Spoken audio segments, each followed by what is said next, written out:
নমস্কার, আপনারা দেখছেন ভারত রেশন। আপনাদের সঙ্গে রয়েছি আমি অমিত। বন্ধুরা, ফোসকা পড়েছে, তার সঙ্গে জ্বলেওছে।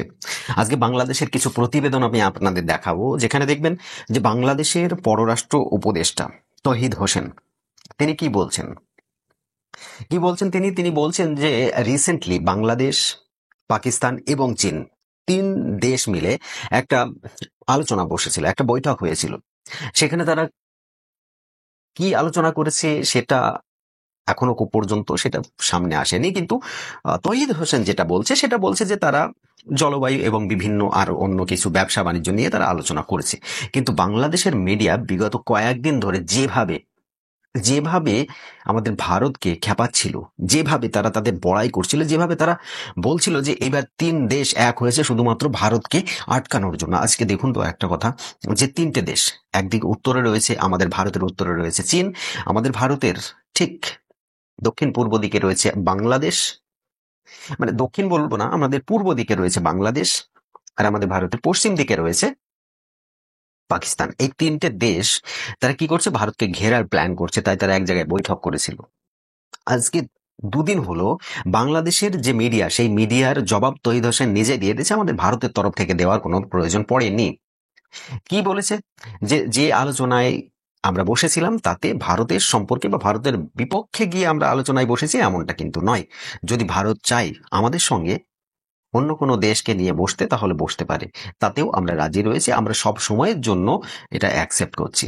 মানে অ্যাকচুয়ালি কথা হলো যে টাইট পড়েছে নাটে, মানে নাট বোল্ট একটু টাইট কষা হয়েছে, আর তাতে কি হয়েছে, যে ঢিলাটা ছিল সেটা বোঝাই যাচ্ছে অটোমেটিক্যালি কষে গিয়েছে, আর কষে গেলে তখন ঠিকঠাক কথা বের হবে, মানে কোনো কিছুই এদিক ওদিকে নড়বড়ে কথা বের হবে না।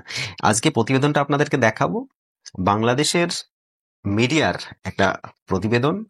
এখানে বা টাইটেলটা কি বলছে, ভারতের সাথে সম্পর্ক পুনর্বিন্যাসের চেষ্টা চলছে, মানে কি ভারতের সঙ্গে সম্পর্ক যে আগে যেমন ছিল সেই রকম করার আবার চেষ্টা চলছে।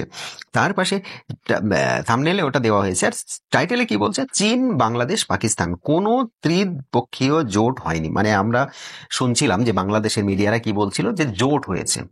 আচ্ছা, যদি জোট হয় তাহলে তো ভারতের পক্ষে একটা অন্যরকম একটা মেন্টালিটি বাংলাদেশের আছে, তাই তারা জোট করেছে। যদি জোট না হয় তাহলে জানতে হবে যে হ্যাঁ ঠিক আছে। কি বলছে আগে প্রতিবেদনটা দেখে আসি। তহিদ হোসেন বাংলাদেশের পররাষ্ট্র উপদেষ্টা, আমাদের যেমন পররাষ্ট্র মন্ত্রী আছে, আমাদের যেন ফরেন মিনিস্টার আছে, সেই রকম বাংলাদেশের পররাষ্ট্র উপদেষ্টা তহিদ হোসেন তিনি কি বলছেন আজকে সেই প্রতিবেদনটা আপনাদেরকে দেখাবো। দেখুন, দেখার পর আবার আপনাদের সামনে ফিরে আসছি। তো চলুন প্রতিবেদনটা শুরু করি। চীন পাকিস্তানের সঙ্গে বাংলাদেশ নতুন কোনো জোটে যুক্ত হচ্ছে না। আজ বিকেলে মন্ত্রণালয় সাংবাদিকদের একথা জানিয়েছেন পররাষ্ট্র উপদেষ্টা তৌহিদ হোসেন। তিনি বলেছেন যে তিন দেশের একসাথে কাজের আলোচনা তৃতীয় কোনো দেশকে টার্গেট করে করা হয়নি, তবে এই নিয়ে আলোচনা চলছিল আগে থেকেই।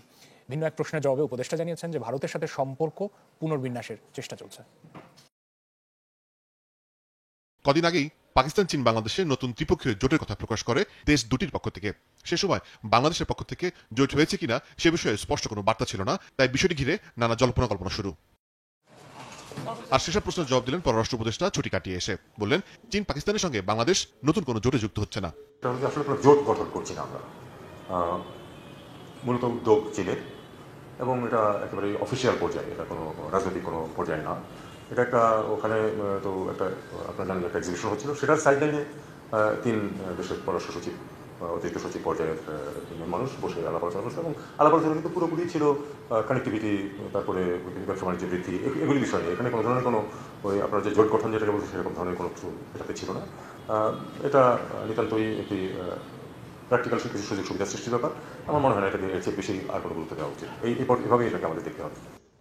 ভিন্ন এক প্রশ্নের জবাবে পররাষ্ট্র উপদেষ্টা বলেন, বাংলাদেশ চীন পাকিস্তান একসাথে কাজ করবে নানা ইস্যুতে, তবে এটা তৃতীয় কোনো দেশকে টার্গেট করে করা হয়নি। অবশ্যই তৃতীয় কোনো পক্ষকে টার্গেট করছে না, এটুকু আপনি আপনাদেরকে নিশ্চিত দিতে পারি। টার্গেট করার কোনো ব্যাপার এখানে নেই। এরকম আরও কোনো দেশ যদি ট্রাইপার্টেড মিটিং করতে চায় আমি তো কোনো সমস্যা দেখি না, সেটা আমি করতে রাজি আছি। ধরুন থিওরিটিক্যালি ভারত যদি করতে চায় যে ঠিক আছে নেপাল, বাংলাদেশ এবং ভারত একসাথে বসুক ওই কানেক্টিভিটি ইত্যাদির ব্যাপারে আমি কালকেই রাজি আছি এটা করতে। প্রথমত ভারতের সাথে সম্পর্ক শীতল আমি বলতে চাই না, আমি বলতেছি যে এটা একটা রিঅ্যাডজাস্টমেন্টের পর্যায়ে আছে। আমরা এটাকে এভাবেই দেখি, রিঅ্যাডজাস্টমেন্টের পর্যায়ে আছে, এবং এ ব্যাপারে আমাদের সদিচ্ছার কোনো অভাব নেই। এটুকু আমি এখানে থামবো। মিয়ানমারের সাথে যেটা সম্পর্ক সেটা তো আপনারা জানেন যে আসলে মূল মিয়ানমারের সাথে আমাদের তো কোনো সংঘাত করার কিছুই নাই, একমাত্র রোহিঙ্গা ইস্যু ছাড়া। উপদেষ্টা জানান ইরান থেকে 26 বাংলাদেশি পাকিস্তান তাহলে কি কি বুঝলেন আপনারা? ফুস ফুস হয়ে গিয়েছে। মানে ভারতের সঙ্গে সম্পর্ক রিঅ্যাডজাস্টমেন্ট প্রক্রিয়ার জন্য তারা অপেক্ষা করছে, যে ভারত যেদিন বলবে আমরা সেদিনই রাজি। কেন ভাই, দম ফুরিয়ে গেছে? এখন তো সবে শুরু, পিকচার अभी भी बाकी है मेरे दोस्त, थोड़ा সবুর করো। একটু টাইম দেওয়ার দরকার আছে বাংলাদেশিদের। তো ওরা ভেবে নিক যে ওরা এক্স্যাক্টলি কার সাপোর্ট করবে, ভারতের, পাকিস্তানের না চীনের। অবভিয়াসলি বাংলাদেশের যেখানে ভালো হবে সেই দেশকে সাপোর্ট করবে। আর যদি চীনকে বা পাকিস্তানকে সাপোর্ট করে বাংলাদেশের ভালো হয় তাতে তারা করতে পারে, আমাদের তাতে কোনো যায় আসে না। আমরা আমাদের মতো কাজ করব, আমরা আমাদের মতো থাকবো, আমরা আমাদের মতো চলবো, আমরা কাউকে কোনো রকম কেয়ার করব না। রিসেন্টলি আপনারা জানেন যে অপারেশন সিন্দুর চলাকালীনই আমরা পাকিস্তানের যে সিন্ধু জলবন্টন চুক্তি ছিল সিন্ধু নদীর, সেই সিন্ধু নদীর চুক্তি কিন্তু আমরা স্থগিত করে দিয়েছি, ক্যান্সেল করে দিয়েছি। আমাদের তরফ থেকে এখন ক্লিয়ার বলা হয়েছে, একসঙ্গে আতঙ্কবাদী হামলা যদি ভারতে করতেই হয় তাহলে সিন্ধুর জল তোমাদের আমরা দেব না। আমরা ওই সিন্ধুর জলটি নিয়ে আসবো কোথায়? আমাদের রাজস্থানে ক্যানেল করব, আমরা খাল কাটবো, কেটে নিয়ে আসবো। আমাদের যে সমস্ত এলাকায় জলের শর্টেজ পড়ে যাচ্ছে, জল দরকার সেই সব এলাকাগুলোতে, তার মধ্যে আমাদের সবচাইতে বড় একটা মরুভূমি রয়েছে, রাজস্থানের থর মরুভূমি। তো এইসব এলাকাগুলোতে আমাদের জলের দরকার। আমরা যদি ক্যানেল করে সিন্ধু নদীর জল এই এলাকার মধ্যে দিতে পারি তাতে আমাদের অত্যন্ত উপকার হবে।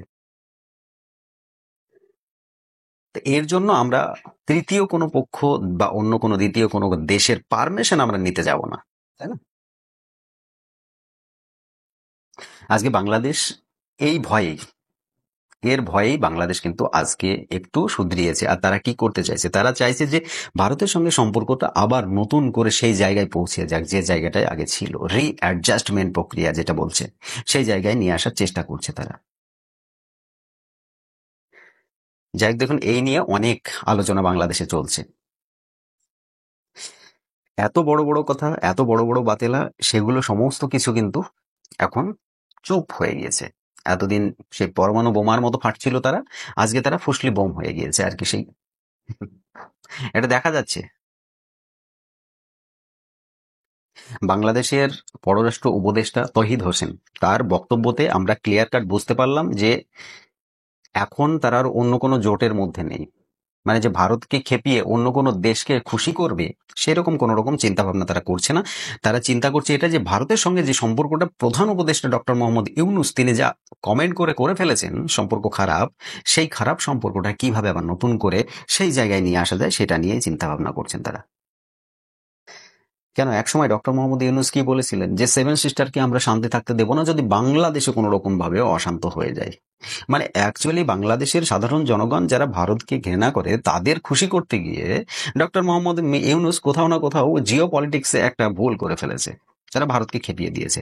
আর দেখুন, আমি আপনাদের সঙ্গে বারবার ডিসকাস করি এটাই যে ভারত এবং বাংলাদেশ বর্ডারে প্রায় 54খানা নদী এমন, যেগুলো বড় বড় নদী আছে, যেগুলো ভারত থেকে বাংলাদেশের মধ্যে প্রবেশ করে। তাহলে সেই নদীতে যদি আমরা বাদ দিয়ে দিই প্রত্যেকটা নদীতে, তাহলে আজকে বাংলাদেশের যে নদীমাতৃক দেশ বলে একটা পরিচিত বাংলাদেশ, আর ওদের প্রধান জীবিকাই হচ্ছে মৎস্য চাষ, সেটা কোথায় গিয়ে দাঁড়াবে একবার ভেবে দেখেছেন? তাই ওদের বোঝা উচিত যে আমরা আগুন নিয়ে খেলা করছি। এই আগুনটার একটা ফুলকি যদি আমাদের শরীরে পড়ে তাহলে সেখান থেকে দাও দাও করে আগুন জ্বলে উঠবে। তাই এটা বাংলাদেশিরা এখন বুঝতে পারছে না ঠিকই, কিন্তু আগামী দিনে বুঝতে পারবে। যখন কোনো একটা নির্বাচিত সরকার বাংলাদেশ শাসন করতে শুরু করবে তখন তারা বুঝতে পারবে যে ভুলটা আমরা কোথায় করে ফেলেছি। কারণ দেখুন, এই সরকারের তো কোনো দায় দায়িত্ব নেই, এরা তো আজকে আছে কালকে নেই। বলে না যে আমি ডক্টর মোহাম্মদ ইউনূসের কথা কি, আমার আবার কি, আমি তো যখন তখন ছেড়ে দিয়ে চলে যাব, আমার কোনো ব্যাপার নেই, আমি যা করছি আপনাদের জন্য। হ্যাঁ করছেন ঠিকই, কিন্তু কাদের জন্য করছেন সেটা সাধারণ জনগণ এখন বুঝে গিয়েছে। যে কারণে আজকে বাংলাদেশে সম্পূর্ণভাবে ডক্টর মোহাম্মদের ইউনূসের বিপক্ষে দাঁড়িয়েছে সাধারণ জনগণ। তো যাই হোক বন্ধুরা, ভিডিওটা আপনারা দেখলেন। এখন এদের যে ওই বড় বড় বাতিলায় সেগুলো বন্ধ হয়ে গিয়েছে। তার কারণটা কি সেটা আপনারা সকলেই জানেন। এই নিয়ে আগামী দিনে আমরা আরো কথা বলবো। আজকের মতো এই ভিডিও এখানে সমাপ্ত করব। আপনারা যারা এখন আমার সঙ্গে রয়েছেন প্লিজ আমার চ্যানেলটিকে সাবস্ক্রাইব করবেন, পাশে থাকা বেল আইকনটি বাজিয়ে দেবেন, আর ভিডিওটি ভালো লাগলে একটি লাইক করে শেয়ার করে দেবেন আরো সকলের কাছে। সকলে ভালো থাকবেন, সুস্থ থাকবেন। ধন্যবাদ।